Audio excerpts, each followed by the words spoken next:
Você fez cirurgia bariátrica, está grávida ou está pensando em engravidar? Fique comigo até o final desse vídeo. Olá pessoal, tudo bem? Eu sou Larissa, endocrinologista, e hoje eu vou falar com vocês sobre a junção de dois assuntos que eu gosto bastante, que é gravidez e cirurgia bariátrica. Então o que eu vou falar hoje está baseado num consenso que saiu em abril desse ano para justamente orientar nós, profissionais de saúde, endocrinologistas, cirurgiões, nutricionistas, toda a equipe que acompanha os pacientes pós-bariátrica, como a gente deve orientar corretamente uma gestação. Esse consenso foi realizado, então, no Reino Unido. Na verdade, foram duas reuniões. No Reino Unido e na Bélgica, os grandes especialistas de bariátrica do mundo. E eles reuniram todas as informações científicas relevantes sobre o assunto.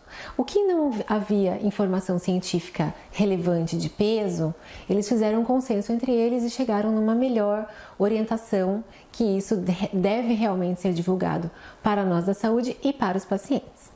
Então, fazendo um apanhado geral sobre a obesidade, de 1975 a 2016, o número de obesos no mundo triplicou, de forma que aproximadamente 40% da população tem sobrepeso e obesidade 11% dos homens e 15% das mulheres. E a gente sabe que a obesidade eleva o risco de complicações materno-fetais e que o estado de saúde nutricional da mulher, mas não só ele, também o estilo de vida afeta o desenvolvimento do embrião.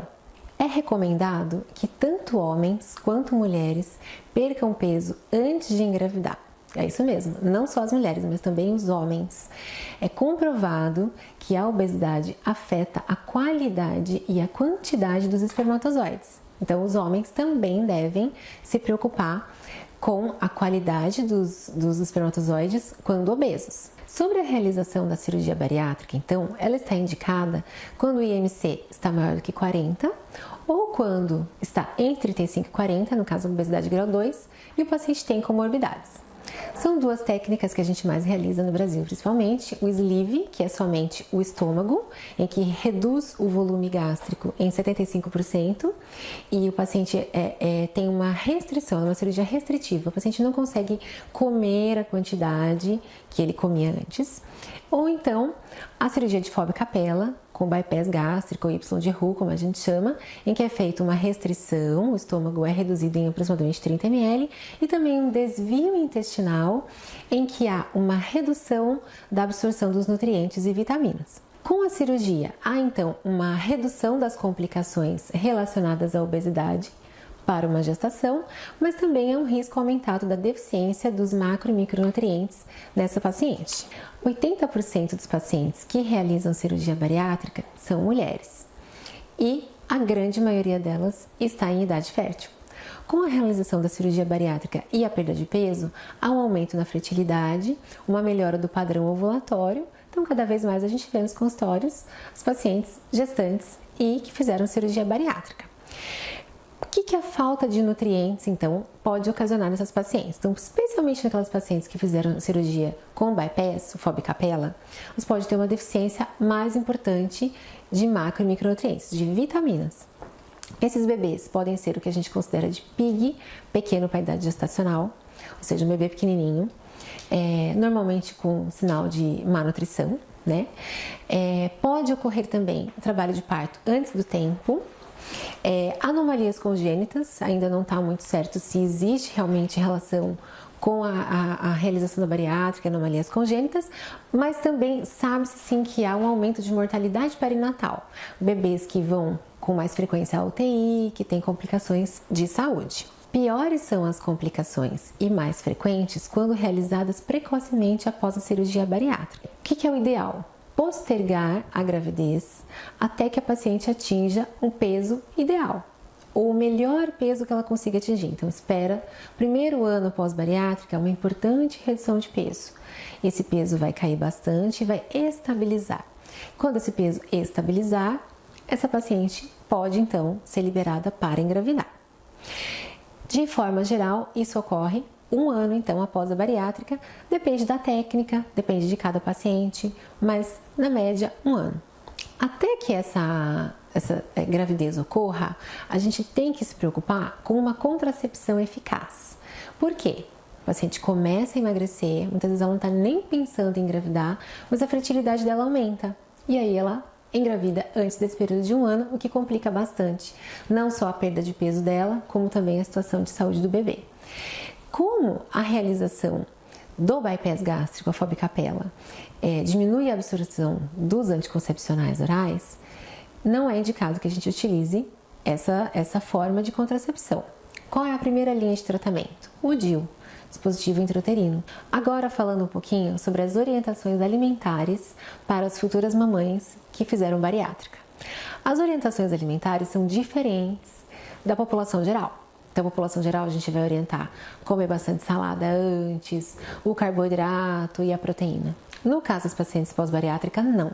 Primeira coisa que deve ingerir do prato, a proteína. O paciente deve ingerir no mínimo 60 gramas de proteína por dia.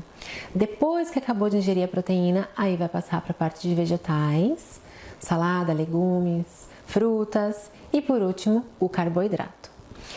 A quantidade calórica deve ser individualizada para cada paciente, para o grau de atividade física que ela está, para o ganho de peso que ela está tendo na gestação e também pelo peso do feto.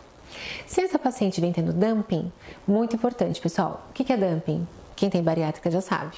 Uma sensação de calor, uma sensação de ansiedade, tremores, fraqueza, que vem principalmente após comer carboidratos de alto índice glicêmico, açúcar ou carboidratos que têm uma digestão rápida. Então, o que a gente deve orientar esses pacientes? Evitar a ingesta de líquidos 30 minutos antes e 30 minutos depois da alimentação. Evitar cafeína. Comer devagar. Muito importante, evitar álcool, porque o álcool também dá dumping, e se você estiver grávida, mais ainda. Carboidratos de baixo índice glicêmico. Farinha integral, arroz integral, isso também vai ajudar na melhora. Fracionar a alimentação. Fazer uma dieta com 6 refeições ao dia, isso também vai melhorar o dumping. E as vitaminas? Então, o ideal é que a gestação da paciente pós-bariátrica seja planejada. Então, de 3 a 6 meses antes dela resolver engravidar, ela deve procurar um endocrinologista, um nutricionista, otimizar as vitaminas. O que é otimizar? Fazer os exames, ver se está com uma deficiência aqui, outra ali, fazer a reposição, ferro EV se for o caso, B12 intramuscular, associar suplementos vitamínicos. Então, fazendo esse planejamento, ela vai engravidar numa situação nutricional muito melhor. Então, a paciente deve utilizar um bom suplemento vitamínico, que contenha um pouquinho de tudo: cobre, zinco, selênio, ácido fólico, iodo, importante, complexo B, vitamina A, vitamina E. Há uma discussão importante sobre colocar mais ácido fólico do que para as pacientes no geral. Então, colocar 4 ou 5 miligramas de ácido fólico a mais das pacientes pós-bariátrica. Eu vou colocar no final do vídeo a tabelinha do consenso sobre as quantidades de cada nutriente. Cálcio, pessoal, muito importante, de 1.200 a 1.500 miligramas de cálcio por dia. Os suplementos de gestante não têm cálcio, então a gente tem que somar o que a paciente ingere de leite, iogurte, fontes de cálcio e suplementar um cálcio a mais. Então a paciente tem que tomar o polivitamínico, tem que tomar o cálcio e provavelmente os injetáveis. Intramuscular a cada 3 meses, o ferro se for o caso e também o reforcinho do ácido fólico. A amamentação é fortemente recomendada. Então, tem estudos que mostram que a composição do leite da mãe depois da bariátrica é igual à composição do leite antes da bariátrica. Então, a amamentação é recomendada e também tem estudos que mostram que mães que amamentaram seus filhos até 6 meses, conforme a recomendação para todas as pacientes, tiveram bebês com menos risco de obesidade no futuro e com um melhor perfil metabólico, menos gordura corporal. Então, a amamentação das mães pós-bariátrica também é fortemente recomendada até o 6º mês. Importante para nós profissionais de saúde monitorar então a mãe de pertinho com relação às vitaminas, porque ela vai ter mais aí uma demanda. Esse consenso também recomenda que o ultrassom da gestante pós-bariátrica seja feito mensal, porque elas são gestantes que têm 2 vezes mais risco de desenvolver restrição de crescimento do feto e evoluir com sofrimento fetal. Então, eles recomendam ultrassom mensal. A avaliação do diabetes gestacional. Então, todas as gestantes, elas devem passar por um exame de curva glicêmica entre 24 e 28 semanas. No caso da paciente pós-bariátrica, não. Por quê? Essa sobrecarga de glicose, 75 gramas que se faz na curva, vai causar dumping. Então, a gente deve acompanhar as pacientes com glicemia de jejum, hemoglobina glicada, a cada trimestre ou antes, se for o caso. Ficou na dúvida se a paciente está com diabetes gestacional? O que eles recomendam?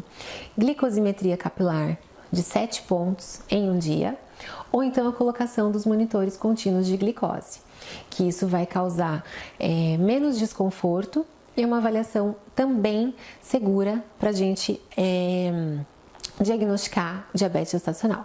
Então, tem algumas particularidades, né, no acompanhamento da gestante pós-bariátrica. Então, eu vou colocar no final do vídeo a tabelinha das vitaminas, do que a gente deve suplementar. Então, não é só pegar um suplemento de gestante e tomar. A paciente pós-bariátrica tem que fazer um acompanhamento mais especial do que isso. E também a tabela de recomendações gerais em relação à amamentação e as questões que eu falei. Esse consenso foi feito realmente para ser base de orientação para os pacientes e para nós profissionais de saúde. Se ficou com alguma dúvida, me mande uma pergunta. Um abraço e até a próxima!